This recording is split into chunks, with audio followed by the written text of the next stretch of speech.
I have a sequence. I'll go to the activities, take a message box, print a message and run the file. The message box is displayed. But now, do you know that we can even customize this message box as well? Go back to the studio, click on the properties of message box and you would see that we have couple of activities. In the buttons, you can actually select which all options we want. I want yes, no, cancel.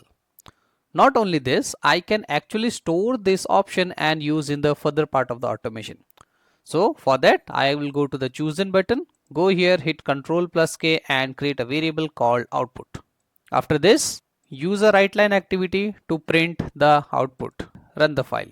I have got a message box with 3 buttons. I simply go and select cancel. Cancel is recorded in the output. Apart from this, we can also have a caption and a timer. This is the time span, meaning that it will automatically close in 3 seconds. Run the file. I have got the captions and the message box automatically disappeared after 3 seconds. If you always want to bring the message box to the top, all you have to do is select this button which says topmost. Let me know in the comments where exactly do you think that we can use all of these options. More tips and tricks are available on the channel. Thank you for watching and happy automation.